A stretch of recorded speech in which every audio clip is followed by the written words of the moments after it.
ಪಾಸ್ಕಾ ಕಾಲದ 6ನೆಯ ಬುಧವಾರ. ಪ್ರೇಷಿತರ ಕಾರ್ಯಕಲಾಪಗಳಿಂದ ವಾಚನ. ಪೌಲನನ್ನು ಬಿಟ್ಟು ಬರಲು ಹೋದವರು ಅವನ ಜೊತೆ ಅಥೆನ್ಸಿನವರೆಗೆ ಹೋದರು. ಅನಂತರ ಸೀಲ ಮತ್ತು ತಿಮೋಥೆಯರಿಬ್ಬರು ಸಾಧ್ಯವಾದಷ್ಟು ಬೇಗ ತನ್ನ ಬಳಿಗೆ ಬಂದು ಸೇರಬೇಕೆಂಬ ಆಜ್ಞೆಯನ್ನು ಪೌಲನಿಂದ ಪಡೆದು ಅವರು ಬೇರೋಯಕ್ಕೆ ಹಿಂದಿರುಗಿದರು. ಪೌಲನು ಅರಿಯೋಪಾಗಿನ ಸಭೆಯ ಮುಂದೆ ನಿಂತು ಹೀಗೆಂದನು: ಅಥೆನ್ಸಿನ ಮಹಾಜನರೇ, ನೀವು ಎಲ್ಲ ವಿಧದಲ್ಲೂ ಬಹು ಧರ್ಮನಿಷ್ಠರೆಂದು ನನಗೆ ತೋರುತ್ತದೆ. ನಿಮ್ಮ ಪಟ್ಟಣದಲ್ಲಿ ನಾನು ತಿರುಗಾಡುತ್ತಾ ನೀವು ಪೂಜಿಸುವ ವಿಗ್ರಹಗಳನ್ನು ಗಮನಿಸುತ್ತಾ ಇದ್ದಾಗ ಒಂದು ಬಲಿಪೀಠವು ಕಣ್ಣಿಗೆ ಬಿದ್ದಿತು. ಅದರ ಮೇಲೆ ಅಜ್ಞಾತ ದೇವರಿಗೆ ಎಂಬ ಲಿಖಿತವಿತ್ತು. ನೀವು ಅರಿಯದೆ ಆರಾಧಿಸುವ ಆ ದೇವರನ್ನೇ ಅರುಹಿಸಲು ನಾನು ಬಂದಿರುತ್ತೇನೆ. ಜಗತ್ತನ್ನು ಹಾಗೂ ಅದರಲ್ಲಿರುವ ಸಮಸ್ತವನ್ನು ಸೃಷ್ಟಿಸಿದ ದೇವರು ಇಹಪರಗಳಿಗೆ ಒಡೆಯರು. ಮಾನವರು ನಿರ್ಮಿಸಿದ ಗುಡಿಗಳಲ್ಲಿ ಅವರು ಮನೆ ಮಾಡುವಂಥವರಲ್ಲ. ಎಲ್ಲ ಜೀವಿಗಳಿಗೆ ಪ್ರಾಣವನ್ನು ಶ್ವಾಸವನ್ನು ಸಮಸ್ತವನ್ನು ಕೊಡುವವರು ಅವರೇ ಎಂದೇ ಅವರಿಗಾಗಿ ಮಾನವನು ದುಡಿಯಬೇಕಾದ ಅವಶ್ಯಕತೆ ಇಲ್ಲ. ಅಂಥ ಕೊರತೆ ಅವರಿಗೇನೂ ಇಲ್ಲ. ಒಂದೇ ಮೂಲದಿಂದ ಅವರು ಎಲ್ಲ ಜನಾಂಗಗಳನ್ನು ಸೃಷ್ಟಿಸಿ ಭೂಮಂಡಲದಲ್ಲೆಲ್ಲ ಜೀವಿಸುವಂತೆ ಮಾಡಿದ್ದಾರೆ. ಆಯಾ ಜನಾಂಗದ ಕಾಲಾವಧಿಯನ್ನು ಅವರವರ ನೆಲೆಯ ಎಲ್ಲೆ ಮೇರೆಗಳನ್ನು ಮುಂಚಿತವಾಗಿ ಅವರೇ ನಿರ್ಧರಿಸಿದ್ದಾರೆ. ಜನರು ತಮ್ಮನ್ನು ಅರಸಬೇಕೆಂಬುದೇ ಅವರ ಉದ್ದೇಶ. ಈಗಾದರೂ ತಮ್ಮನ್ನು ಅರಸಿ ಸಾಕ್ಷಾತ್ಕರಿಸಿಕೊಂಡಾರು ಎಂದು ದೇವರು ಹೀಗೆ ಮಾಡಿದರು. ಆದರೂ ನಮ್ಮಲ್ಲಿ ಯಾರೊಬ್ಬರಿಂದಲೂ ದೇವರು ದೂರವಿಲ್ಲ, ಏಕೆಂದರೆ ನಾವು ಜೀವಿಸುವುದು, ಚಲಿಸುವುದು, ಇರುವುದು ಅವರಲ್ಲೇ. ನಿಮ್ಮ ಕವಿಗಳಲ್ಲಿ ಕೆಲವರು ಹೇಳಿರುವಂತೆ, ನಾವು ನಿಜವಾಗಿ ದೇವರ ಮಕ್ಕಳು.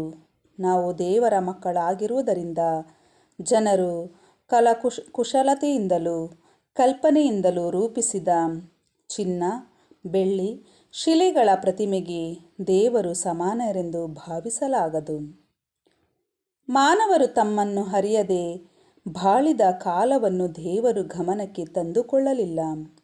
ಆದರೆ ಈಗ ಎಲ್ಲೆಡೆಯಲ್ಲಿರುವ ಸರ್ವ ಮಾನವರು ದುರ್ಮಾರ್ಗಗಳನ್ನು ಬಿಟ್ಟು ತಮಗೆ ಅಭಿಮುಖರಾಗಬೇಕೆಂಬುದು ಆಜ್ಞಾಪಿಸುತ್ತಾರೆ, ಏಕೆಂದರೆ ಅವರು ಒಂದು ದಿನವನ್ನು ಗೊತ್ತು ಮಾಡಿದ್ದಾರೆ. ಆ ದಿನದಂದು ತಾವು ನೇಮಿಸಿದ ಒಬ್ಬ ವ್ಯಕ್ತಿಯ ಮುಖಾಂತರ ಇಡೀ ಜಗತ್ತಿಗೆ ನ್ಯಾಯ ನಿರ್ಣಯ ಮಾಡುವರು. ಇದನ್ನು ಎಲ್ಲರಿಗೂ ಖಚಿತಪಡಿಸಲೆಂದೇ ಆ ವ್ಯಕ್ತಿಯನ್ನು ಮರಣದಿಂದ ಪುನರುತ್ಥಾನಗೊಳಿಸಿದ್ದಾರೆ. ಸತ್ತವರ ಪುನರುತ್ಥಾನದ ಬಗ್ಗೆ ಪೌಲನು ಮಾತನಾಡಿದಾಗ ಕೆಲವರು ಪರಿಹಾಸ್ಯ ಮಾಡಿದರು. ಉಳಿದವರು, ಈ ವಿಷಯದ ಬಗ್ಗೆ ನೀನು ಇನ್ನೊಮ್ಮೆ ಹೇಳಬಹುದು, ಆಗ ಕೇಳುತ್ತೇವೆ ಎಂದರು. ಹೀಗೆ ಪೌಲನು ಆ ಸಭೆಯಿಂದ ನಿರ್ಗಮಿಸಿದನು. ಕೆಲವರು ಅವನನ್ನು ಸೇರಿಕೊಂಡು ಭಕ್ತ ವಿಶ್ವಾಸಿಗಳಾದರು. ಇವರಲ್ಲಿ ಅರಿಯೋಪಾಗದ ದಿಯೊನಿಸಿಯನೂ ದಮರಿ ಎಂಬ ಸ್ತ್ರೀಯೂ ಮತ್ತಿತರರು ಇದ್ದರು. ಇದಾದ ಮೇಲೆ ಪೌಲನು ಅಥೆನ್ಸನ್ನು ಬಿಟ್ಟು ಕೊರಿಂಥಕ್ಕೆ ಹೋದನು. ಪ್ರಭುವಿನ ವಾಕ್ಯ. ದೇವರಿಗೆ ಕೃತಜ್ಞತೆ ಸಲ್ಲಲಿ. ಕೀರ್ತನೆ. ಶ್ಲೋಕ. ಭೂಮ್ಯಾಕಾಶ ಮೀರಿದೆ ಆತನ ಮಹಿಮೆ. ಹೊಗಳಿರಿ ಸ್ವರ್ಗದಿಂದ ಪ್ರಭುವನ್ನು ವಂದಿಸಿ ಮಹೋನ್ನತದಲ್ಲಿ ಆತನನ್ನು. ಆತನ ಸಮಸ್ತ ದೂತರೇ, ಸ್ತುತಿಸಿ ಆತನನ್ನು. ಆತನ ಎಲ್ಲ ಗಣಗಳೇ, ಹೊಗಳಿ ಆತನನ್ನು. ಶ್ಲೋಕ. ಭೂಮ್ಯಾಕಾಶ ಮೀರಿದೆ ಆತನ ಮಹಿಮೆ.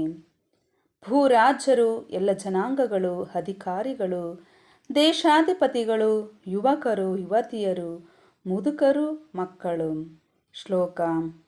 ಭೂಮ್ಯಾಕಾಶ ಮೀರಿದೆ ಆತನ ಮಹಿಮೆ.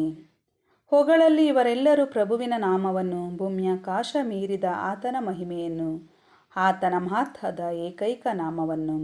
ಶ್ಲೋಕ: ಭೂಮ್ಯಾಕಾಶ ಮೀರಿದೆ ಆತನ ಮಹಿಮೆಯನ್ನು. ಕೋಡು ಮೂಡಿಸಿಹನು ಪ್ರಭು ತನ್ನ ಪ್ರಜೆಗೆ, ಖ್ಯಾತಿ ತಂದಿಹನು ತನ್ನ ಭಕ್ತಾದಿಗಳಿಗೆ, ತನ್ನ ಆಪ್ತ ಜನಾಂಗದ ಇಸ್ರಾಯೇಲರಿಗೆ. ಶ್ಲೋಕ: ಭೂಮ್ಯಾಕಾಶ ಮೀರಿದೆ ಆತನ ಮಹಿಮೆ. ಘೋಷಣೆ: ಹಲ್ಲೆಲೂಯಾ, ಹಲ್ಲೆಲೂಯಾ. ನೀವು ಯೇಸು ಕ್ರಿಸ್ತರೊಂದಿಗೆ ಪುನರುತ್ಥಾನ ಹೊಂದಿರುವುದಾದರೆ ಸ್ವರ್ಗೀಯ ವಿಷಯಗಳ ಕಡೆಗೆ ಗಮನ ಕೊಡಿ. ಹಲ್ಲೆಲೂಯಾ. ಯೋಹಾನನು ಬರೆದ ಪವಿತ್ರ ಶುಭ ಸಂದೇಶದಿಂದ ವಾಚನ. ಆ ಕಾಲದಲ್ಲಿ ಯೇಸು ತಮ್ಮ ಶಿಷ್ಯರಿಗೆ ಹೀಗೆಂದರು: ನಾನು ನಿಮಗೆ ಹೇಳಬೇಕಾದುದು ಇನ್ನೂ ಎಷ್ಟೋ ಇದೆ. ಸದ್ಯಕ್ಕೆ ಅವು ನಿಮಗೆ ಹೊರಲಾಗದ ಹೊರೆಯಾಗಬಾರದು.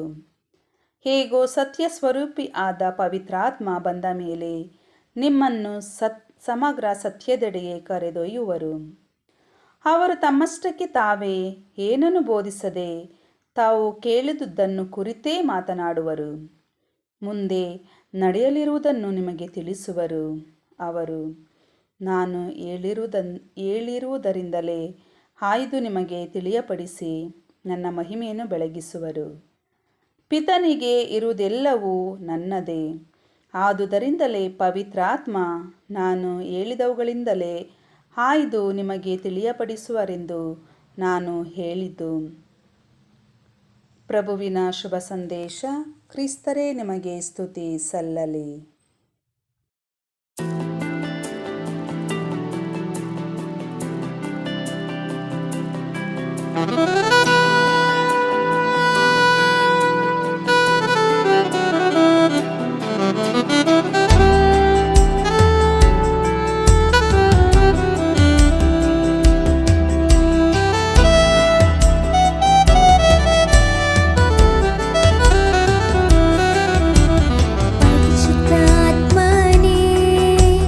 ಪರಿಶುದ್ಧಾತ್ಮನೇ, ನಿಧಿಯಿಲ್ಲದೆ ನನ್ನನ್ನು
ಬದುಕು ಜೊತೆಯಾದೆ, ನನ್ನನ್ನು ರೂಪಿಸಿದೆ, ನನ್ನನ್ನು ಕ್ಷಮಿಸಿದೆ. ನಿನ್ನ ಪ್ರೀತಿ ಸಾಕೆ ನಗೆ, ನಿನ್ನ ಪ್ರೀತಿ ಸಾಕೆ ನಗೆ, ನಿನ್ನ ಪ್ರೀತಿ ಸಾಕೆ ನಗೆ. ನನ್ನೆಸುವೆ ನಿನ್ನ ಪ್ರೀತಿ ಸಾಕೆ ನಗೆ, ನಿನ್ನ ಪ್ರೀತಿ ಸಾಕೆ ನಗೆ, ನಿನ್ನ ಪ್ರೀತಿ ಸಾಕೆ ನಗೆ. ನನ್ನೆಸುವೆ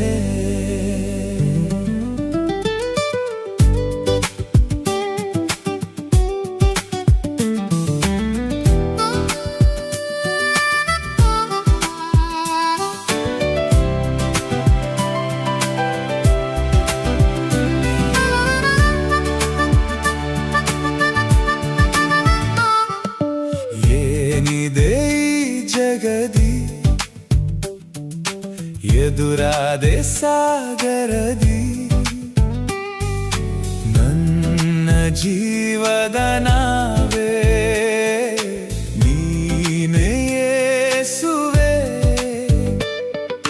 ತೀರಗಳೇ ದೂರಾದರೂ, ಕಣ್ಣೆದುರು ಕತ್ತಲಾದರೂ ಯಾವ ಭಯವಿಲ್ಲ,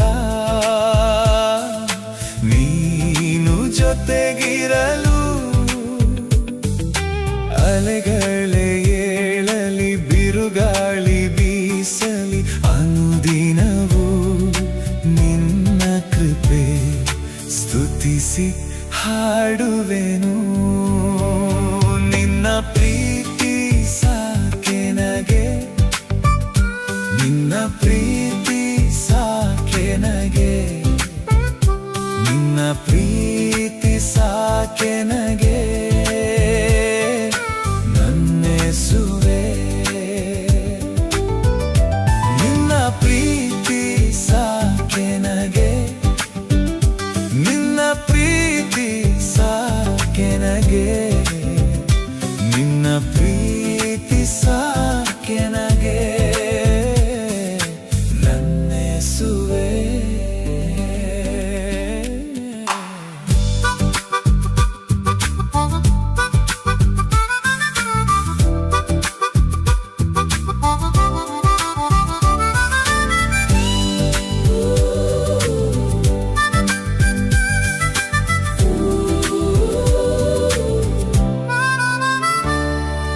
ನೀನಿಲ್ಲದ ಬದುಕನು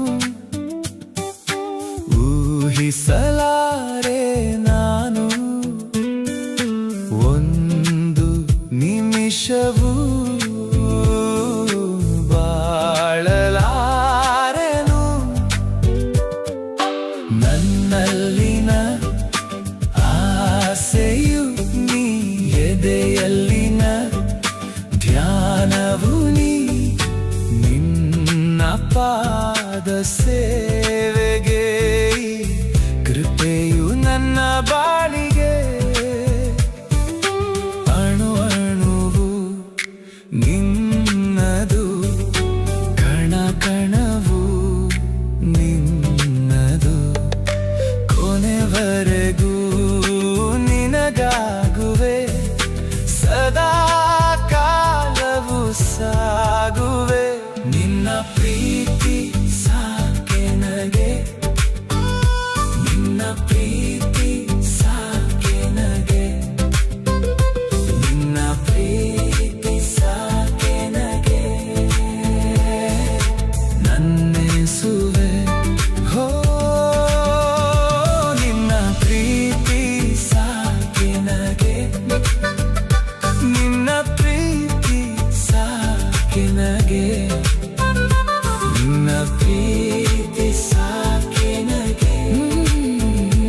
ಹೊಸದಾಗಿ ಹೊಮ್ಮಿ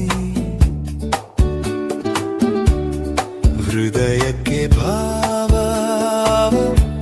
ಭಕ್ತಿಯ ಚಿಮ್ಮಿ ಸಂತೋಷ ಆತ್ಮಕ್ಕೆ ನೀ ನೀಡಿದಾಗ ನನ್ನ ಬಾಳ ಅಲೆಯಲಿ ನೀ ಬಂದಾಗ ಬಾಳು ಬೆಳಕಾಗಿದೆ ಬಾಳು ಸೊಗಸಾಗಿದೆ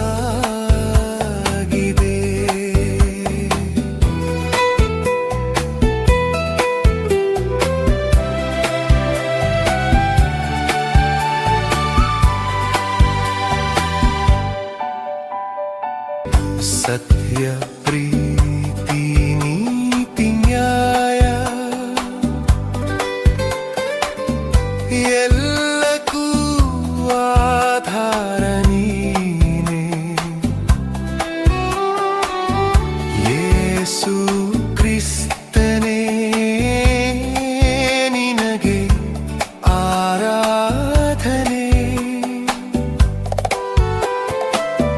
ಸತ್ಯ ಪ್ರೀತಿ ನೀತಿ ನ್ಯಾಯ ಎಲ್ಲಕ್ಕೂ ಆಧಾರ ನೀನೆ ಯೇಸು ಕ್ರಿಸ್ತನೇ ನಿನಗೆ ಆರಾಧನೆ ಮನದಲ್ಲಿ ರಾಗ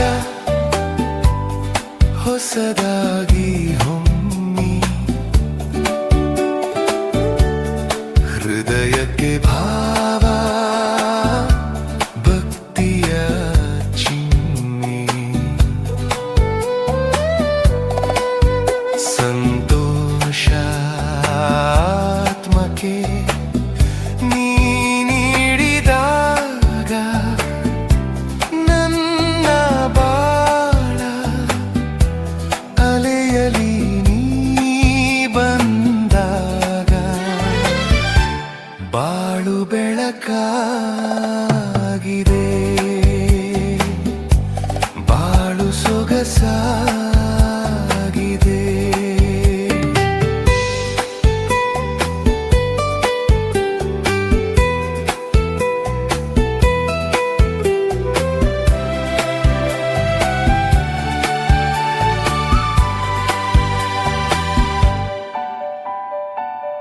ಕರುಣೆ ಸ್ಮರಣೆ ಸಹನೆ ಪ್ರೇರಣೆ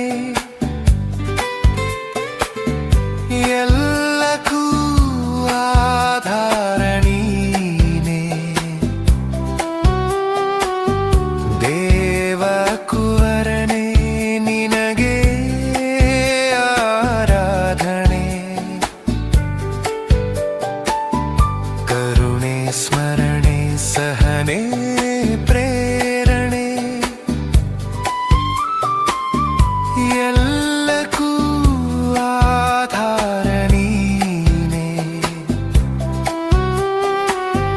ದೇವ ಕುವರನೆ ನಿನಗೆ ಆರಾಧನೆ